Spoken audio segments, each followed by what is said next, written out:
Greetings, dear viewers. This is Lumination with another little episode of Story Time. I was thinking about titles and I just came up with something. I didn't want to give away too much in the title because then it would spoil the story. So I thought about this. Okay, it's not going to mean anything when you see the title, but once you get into the story, then it'll start to make sense. So the story I decided to call it, well, first of all, let's just get to the point here. First of all, and we're going to call it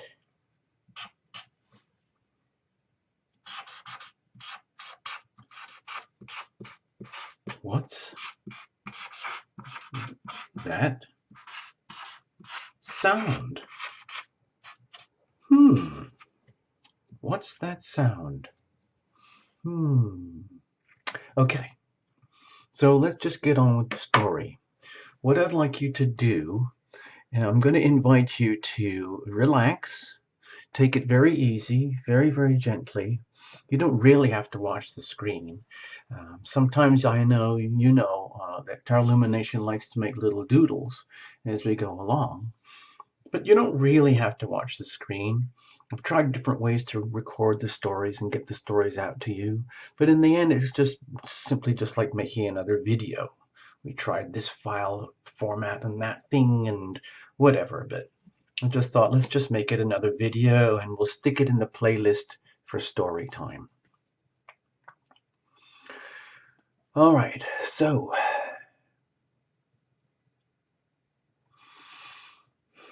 I'm just taking a breath before we get into it. I just want to give you a little bit of background, okay? So that you can have the setting, the stage setting, just like when you're watching a Shakespearean play or a movie. There's the story itself, but the story is told in a backdrop, in a background, in an environment, a little world where it all happens. So I'd like you to picture yourselves in little old England, okay? However you would picture little old England. And as you probably know, the weather is notoriously mischievous. It can be very cold and miserable and wet and soggy for very long periods of time. And the cold is the type of cold that gets very, very deep into your bones. There are different types of cold, but this is a particularly ugly kind of cold. And it's a combination of the very low temperatures at the freezing mark and then the high humidity. It's a very strange kind of cold. And the British know it very well. The only reason I'm mentioning it is because I happen to live there for a period of time, so I'm aware of that weather. Now,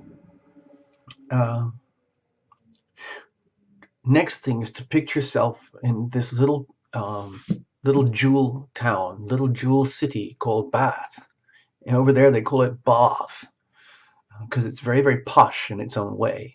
And in the very, very oldest times, it was a spa town where the Roman warriors used to hang out and chill after their battles because of the hot spring waters that would bubble out of the ground. The ailing, painful soldiers, the leaders would soak in these hot waters to try and soothe their aching bodies. And over time, over hundreds and hundreds of years, land and silt and rain built up where the old Roman city was covered, literally covered to the point where it wasn't really visible anymore. And many years later, as far as I know, I'm not a historian by the way, but it was around the 16 and 1700s that how towns are built, the momentum came about where the local residents decided we're going to do something very special with this town. And the three main architects in the city decided we're going to make this whole town beautiful, the whole place, not just a random scattering of huts and shacks and buildings and alleys and whatever. And so the whole city itself is very unified. Everything's built out of the same stone with the same style of architecture. So it's very, very beautiful in its own way. It's very, very unique in that way. And they have these architectural elements called crescents, which are these very large crescent structures, like rows and rows of apartment buildings built in this, whatever it is, 1700s. And they're all joined together like 3 or 4 or 5 stories and out of this beautiful light sandstone. So it looks very beautiful. And they were very big on parks as well. So almost everywhere you would walk in this very walkable city, there was some kind of little park nearby. Always well maintained, always beautiful, little flowers and bushes and shrubs, uh, usually damp from rain because in England, if it's not raining, it's just about to rain. And so everything always had that sort of greenish, very iridescent emerald kind of glow.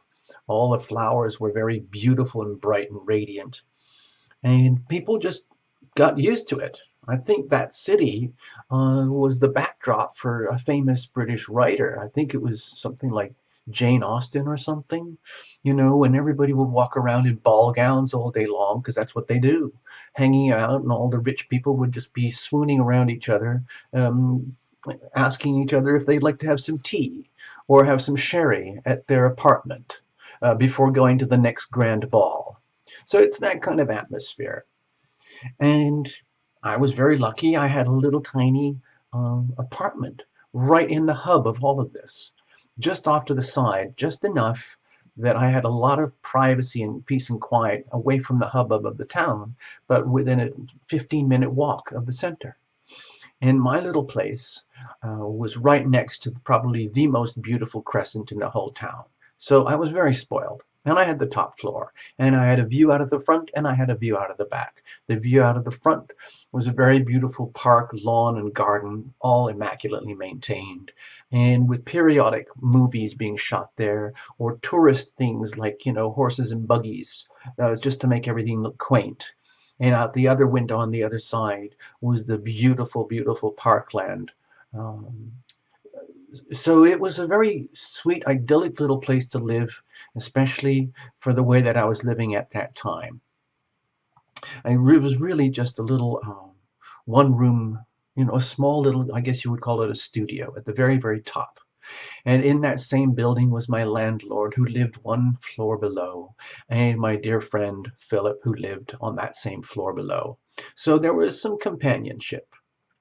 Now, that's the kind of backdrop. And so you can imagine everything kind of oldie worldy and all very beautiful and serene, and everything's kind of artsy and antique and everyone's very polite because that's how the British are. They're either just coming or going to a pub or something like that. And everyone's trying to be jolly, especially in a place called Bath. So let's get into the apartment itself. Now picture this, a little apartment with a nice little bed tucked to one side, a little divider to keep this part separate from that part, dressers and drawers and a little closet for the essentials, a small desk in a studio for writing, and a, a very oldie-fashioned, worldly window to look one side and to one side to the other, and then the doorway to the kitchen and bathroom and things like that, and the stairwells. Just imagine one of those old upstairs, downstairs type of British, melodrama TV shows or something. It was that kind of atmosphere, but very much more, let's say, primitive. So anyway, there I was living my little life at the time. I was a writer. I was a paid writer in the music business, but that's kind of irrelevant now. And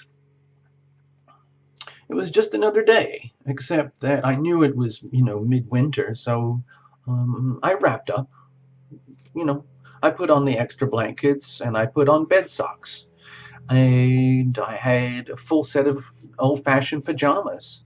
And I felt absolutely wonderful. I felt like I was royalty, in this environment and the weather and everything. And I wasn't really disturbed by the fact that it was absolutely freezing out there. And from the day before, there was a layer of snow, very crystalline, very, very bright, sparkly, crystalline snow, if you can imagine that. It wasn't the thick, soggy, wet stuff. It wasn't ski snow. It was more like ice snow. So it had this very, very crystalline feeling, kind of like what you would see inside those shaking crystal ball things where you shake the snow globes, and it's full of sparkles, and it's very, very glittery and sparkly, but it's also very crispy. So if you walk on it, it's very crunchy. And underneath, of course, there's a layer of black ice. So it's very treacherous as well, despite the beauty. Anyway, I wasn't worried. I was used to it.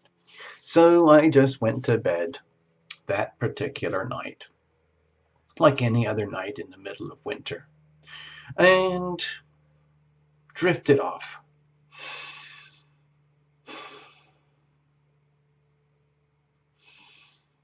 Just drifted off into the land of Nod, land of dreams, land of words and images and tunes and beats, friends and foes, scary moments, happy moments, confusing moments.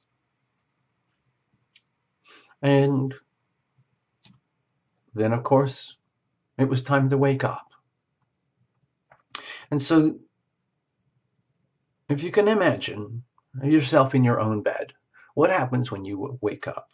Typically, from the experience is fairly common for all of us. There's a sort of a very, very gentle lucid state.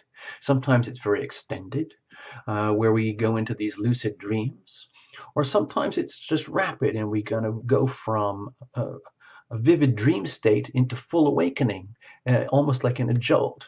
Everyone has their own patterns, and you all know those for yourself. So you can reinterpret this situation to suit your own patterns.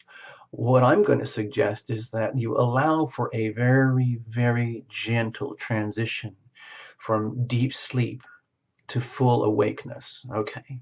So it's in this period of transition that we're going to start to focus now.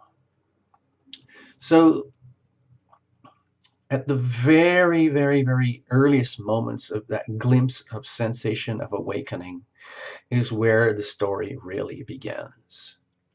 So just imagine you're flopped down in your bed and your limbs are in awkward positions, doing what they do.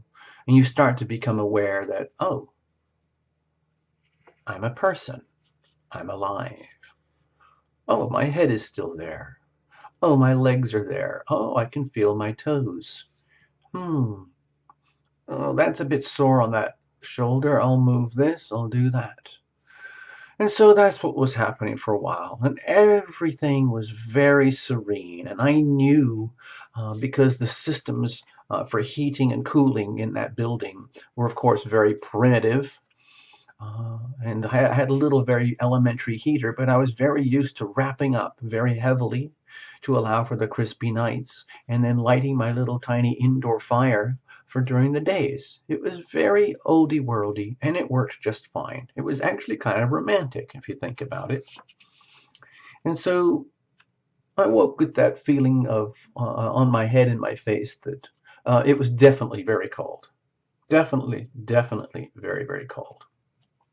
And yet here I was, tucked in, all cozy, and just as perfect as anyone could want to be on waking on such a day. So there we are, lying down. And then, like we all do, our face starts to twitch and we start to wiggle our nose and move our eyes, and we can feel our eyes moving as we gently come out of the lucid state and consider the whole notion of starting a whole life again on a new day. So that's what I was doing, just like what anyone else would do. Young or old, male or female, it wouldn't matter. Even a pet or an animal, it wouldn't matter. A mammal would go through the same thing, even a fish. And so at this moment, I started to move my nose around a little bit. because I felt a bit of a tingle. And so I thought, oh dear, this is so tedious, so exhausting. I'm gonna have to move my arm to probably scratch my nose. So I started to do that very gently. And on so doing, I thought, oh dear, oh dear, oh dear. There's probably a little bit of sleep in my eyes, so I'll probably have to rub that away. And the next thing you know, oh gosh, I'll probably have to rub my ear or like move my shoulder around a little bit and maybe just turn over to the left side or I don't know, maybe to the right side. Not really sure. So I started moving my arm, one of my arms, very gently and raised my arm to the surface from under the covers out to the surface where my head was exposed. And I thought, everything's very tingly. Everything's very tingly and has this sparkly sound. What is that? What is that? What is that sound? And so my hand moved around and I was in this lucid state. And I started to feel my nose and my eyes and my face and my ears. And I kept thinking, this is kind of strange. It doesn't really feel like skin. It doesn't even feel like my skin. It feels like it's in motion. I thought, well, that's very, very strange. And now I think about it, it feels like there's something crawling in my ear. So I reached over to my ear, and by this time I was gently starting to become more and more awake. And I realized, there is something in my ear. And so I thought, oh, it feels very small, and it's furry. So I thought, okay, it's small and furry, and it's moving around. Oh, and as I moved around and I grazed my hand very gently over the rest of my face, I thought, well, what about my hair? My head is starting to feel so strange as well. And so I felt my hair. And I felt my hair, and I felt, my gosh, my hair is moving. This is very interesting. It's crawling. In fact, it feels like my hair is crawling on my hands. That's very strange. And so I started to pull my other hand out. And I thought, we need to verify what's going on here. So by this time, I thought, it's time to inspect my eyes. So I moved my other hand upwards to start inspecting my eyes. And my eyes were still closed, still in this half-lucid state. And as my left hand reached up to touch my eyes, I went very, very close to the eyelids. And again, I could feel texture. I could feel movement. And I thought, my eyelids are moving. My eyeballs are moving. And then I touched my cheek. And then my other ear. And I realized my whole face is moving. All my skin is moving. And there's this strange sound. What is this sound? And as I felt closer and closer, I became more and more courageous. I thought, I'm going to find out what this is. But I was getting scared because I didn't really understand what was going on because it felt so strange. And so I thought, I'm just going to hold on to this thing that I'm feeling. And so I held on to this thing and I pulled some of my skin away. And I realized this is not my skin. This is an animal. These are animals. And I realized, these are very small animals. What are they? And I pulled them away, and I pulled a few of them into my hand. And I realized, that's very odd. There's this sound, and it's been there all along, and it kind of goes...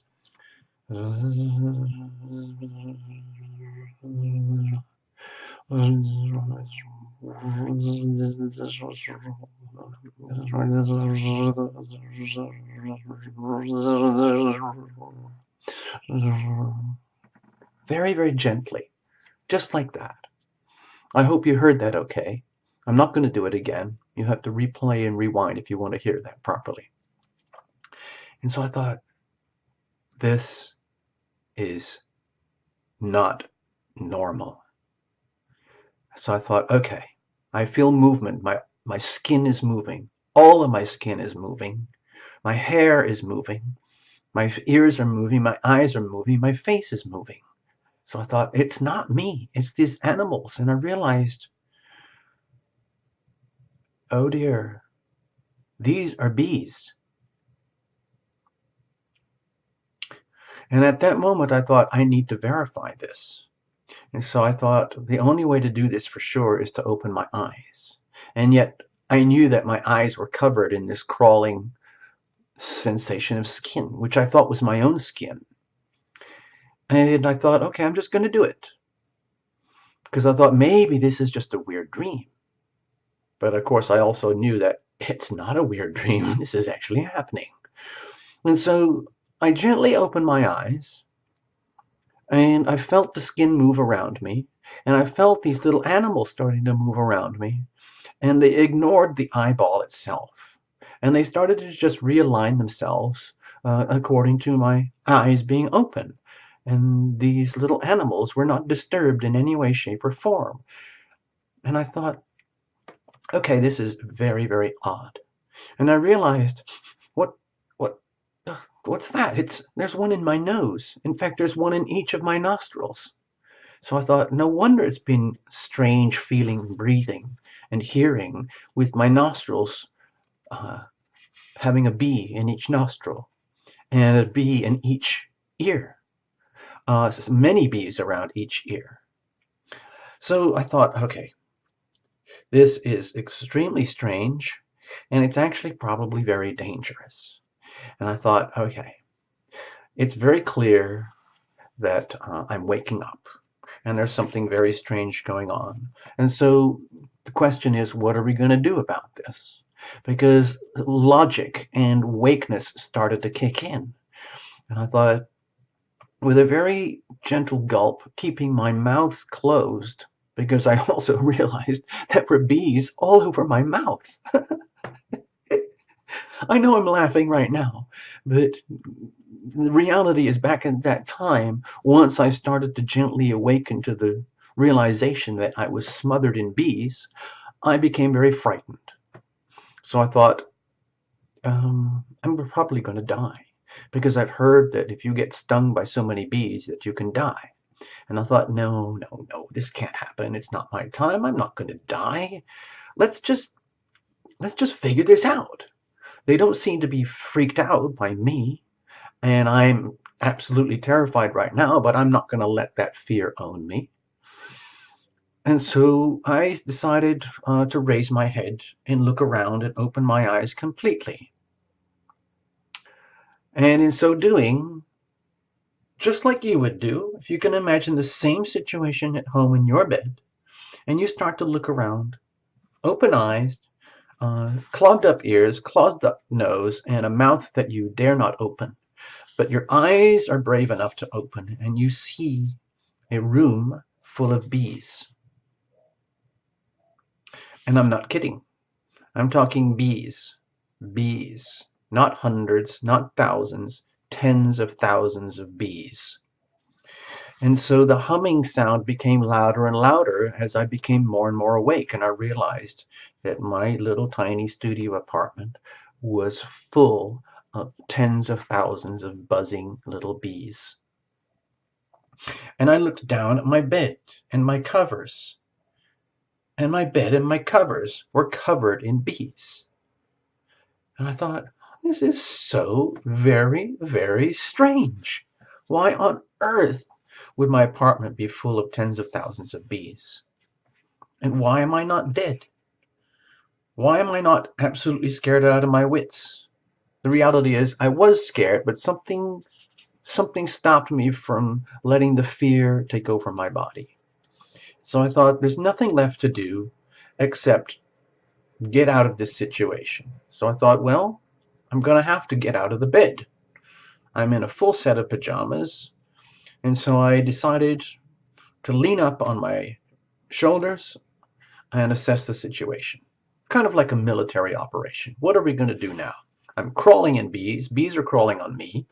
Let's roll the covers back, first of all, and start to get out. And of course, you've already figured out what happens next. I roll back the cover, and I discover that my bed is full of bees. They had all tucked themselves inside my bed, inside the sheets, everywhere. And they were on my pajamas. They weren't really on the inside of my pajamas for some reason. I don't know why, but they weren't. They were all over my pajamas, all over the inside of the bed, all over the covers of the bed. And all the bees that were flying around in the upper half of the room, if you can imagine that. Most of them at the lower half of the room were on my body, in the bed, on the bed. And then there was a significant, very clearly defined layer where the other bees were flying around in a very dense cloud, which would explain that sound. What's that sound? That sound is the buzzing of the bees. And so I decided, okay, let's just get up. And I decided I'm just going to go full on here. I didn't care. I got up, I stood up, my body in pajamas all covered in bees, and I raised my head and my full stature into this cloud of bees, and I looked around. And of course, it was a very bizarre sensation because it started to go quite dark compared to where I was down at bed level. But anyway, I decided that things must be okay because I'm not dead. And the bees don't seem to care about me at all. In fact, they really seem to like me. And then it slowly but surely dawned on me. The reason that they're here is because it's relatively cozy and warm in my little studio apartment. Not only that, my body is extra warm, and especially the inside of the bed and the cover of the bed. So no wonder. What would you do if you were a little bee in the freezing winter in this city of Bath? The city of Bath. So I decided there's no point in getting angry here or frightened with the bees. They're just bees being bees. And it seems to me that they just wanted to get warm. But where did they come from? That's what was so confusing. So anyway, I decided enough is enough. This is a full-on emergency. I need to get out of my studio and call the police. So that's what I did. I lowered myself back down to the clearer part of the room where there were much fewer bees down at ground floor level, and I started to shake my body and gradually just brush all the bees off of me, more or less like it was just lint. And they didn't mind. I realized I was using my bare hands, moving layers of bees off of my pajamas and my body, and they would just float away and join the other rest of them up in the higher levels, just keeping all warm and cozy. And I crawled very gently and slowly to the door. Almost all the bees were shaken off my body by this time. And I was really, part of myself was completely and utterly terrified, but the other part of me was very calm and actually quite happy and quite excited. I did not have one sting at this point, nothing. So I left the apartment. The bees did not try to follow me out. They were just concerned with staying in a nice, warm, cozy, buzzing, safe place relative to where they were or wherever they came from. And I went downstairs, and I did not have a phone in my own room at that time. And I knocked on the door of my neighbor, and I said, I need to call the police. I have a problem upstairs. And they said, of course. So I called the police, and I told them the story, and they thought it was absolutely ridiculous, but they sent someone over anyway. So the policeman came in, and I showed him inside the front door of my apartment. And of course, the policeman freaked out. And he said, okay, don't worry, we're going to fix this. So I said, okay, thank you very much. That would be very nice. And so the policeman arranged for things to be fixed. He called the fire department. And the fire department came over. And the fire department came up there with full-on protective gear because I guess they were told about the story of what was happening there. And so I just stood aside and I sat myself in the kitchen and made myself some tea. because that's what people do in England in situations like this. You make some tea and you wait for the professionals to do what they have to do. So that's what happened. The firemen went into my apartment. They opened the door. They closed the door behind them, and I heard some shaking and rattling and knocking and banging, and I could tell that they had opened my window on the west side. And there was a kerfuffle and a noise and shaking and rattling sounds, and my guess is that the firemen were shaking themselves and their bodies to shoo the bees out of the apartment. And after a little while, it was all over. And the fireman came out and said, "It's okay. You can go back in now. There's a few leftovers, but I think you'll be okay." And so that's exactly what happened. And I said, "Dear fireman, please, can you explain this to me, how and why this happened?" And they said, "Oh, sure. We figured it out when we went over to the window." And I said, "Well, I don't get it." And so they said, "Come over here and we'll show you." And so they took me to my window, pulled the curtains aside, and pointed up to this little hole, which was about the size of this gap here in the word R for the word story. And he said, "Do you see that hole? That's where all the bees came in." And of course, I said some kind of expletive. And he said, "Yeah, that's where they came from. And they came from wherever they were to be with you because your place was super cozy warm. And there's a good chance that when we bring in the exterminators or the pest people or whatever they're called, animal control or something like that, there's probably a hive up there in the rooftops." I thought, okay, so the story is starting to make sense now. And so they said, "We're going to make arrangements if you'd like to stay out of your apartment for a while or just change and get ready. And we're going to have those people come over very, very, very quickly." And I went, okay. And so I decided I'd just hang out with my friend from downstairs. And so we made some more tea, and we joined company with another neighbor and had more tea, and I told everybody the story. And of course, in the British manner, everyone was very concerned, and we all became very concerned about the situation. But of course, in that very British way, everything was resolved. And so what happened is, again, later in the day, the animal control people came over and they found access into the ceiling, into the attic roof area. I don't know, I've never been there. And they did what they had to do, and they came down and told us. They told me, they said, "You're very, very lucky to be alive. Uh, they really didn't mean any harm. They were just bees being bees. The reality is there was a massive, massive collection of hives up in the rooftop area just above your apartment, because your apartment is relatively cozy to the way everyone else keeps their apartment. And so they all gravitated there over the years. And these hives are, some of them, very old. And there are probably tens and tens and tens of thousands of bees that have been living up there." And I said, okay.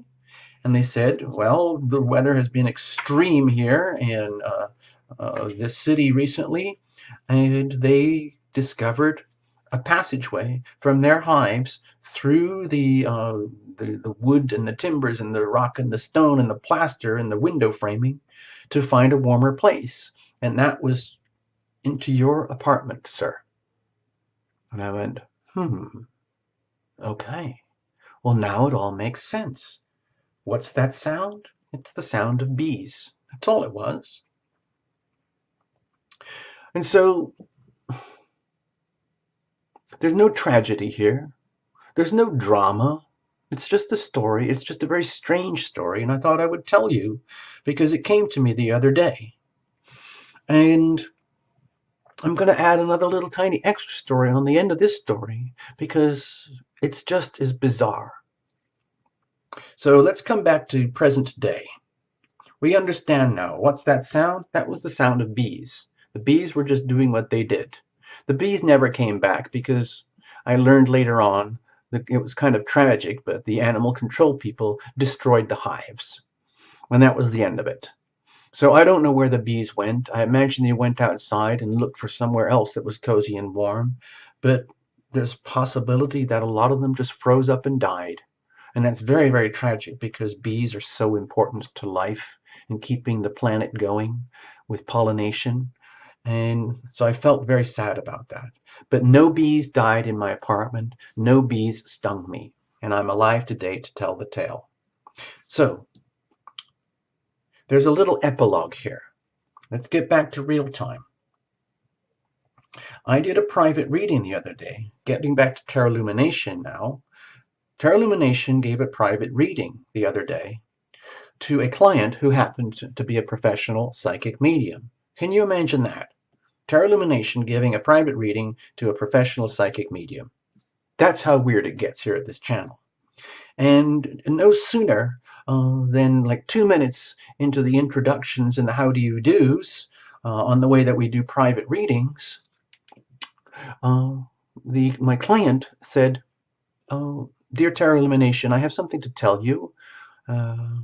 As you know, I just told you I'm a professional psychic medium. I just wanted to let you know that your father is here with me at my side, and your father is sending me a message to send you to say that Frank is okay." And I went, "What? What are you talking about? Frank is okay. I don't know any Franks." And she said, "Well, that's what your father is saying. Frank is okay." And then I realized, oh my goodness, Frank, old Frank. Frank was my landlord at that apartment at that time. And the time and the day of this private client reading was the day that I had just rehearsed in my brain the story so that I could tell you, the audience, on this recording. So there's some kind of bizarre synchronistic connection between my father being across on the other side, knowing that I was reliving the story in my head about Frank and the bees, because Frank was my landlord and he was one of the gentlemen with whom I hung out during the situation where we were having tea. I was hanging out with Frank and Philip. Frank was very, very old, and Frank died very shortly after the bee drama. And Frank was very sad in some ways because he had no family. The only family he had were Philip and myself, who came to the funeral. Philip arranged the funeral, and I attended with Philip. And I think there was an estranged son who showed up for a few minutes.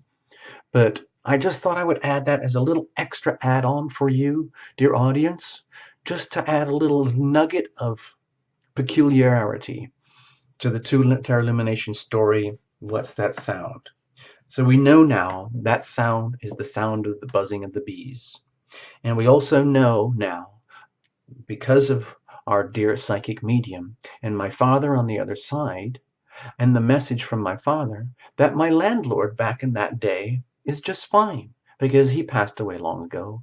But Frank wanted to let me know he's doing fine. Just to paint a little picture of Frank before we go. Frank was very, very frail, very, very old, incontinent, had to use a cane, was more or less incapable of taking care of himself, but very, very proud. He was at least able to go back and forth between the bathroom and his room and the kitchen to make an endless round of cups of tea, go to the bathroom, and then lie down again and have a little nibble on some baked beans or something, or anything that he could chew or nibble, because he was very frail. But he was a very jolly, kind, sweet man. Nothing to do with the bees or at all, but I'm just trying to connect the two stories because it seemed very appropriate that you, dear listener, understand the little story about Frank at the end and how it related to the big story about the bees at the beginning. So that's it. I'm going to leave it at this. I'm going to leave it at this. And you can reimagine the story yourselves. You can say it's a load of bunk. You can say that's ridiculous. You can say, well, that's interesting. It doesn't really matter. It's just a story. It's a true story because that's what we do here at Terra Lumination. We don't make things up like that. How could anybody make up such a bizarre story? But anyway, there we go. And I hope you enjoyed this. And please pass it around. Okay. Thank you very, very much. Thank you for listening. Bye bye now. Have a super, super, super day.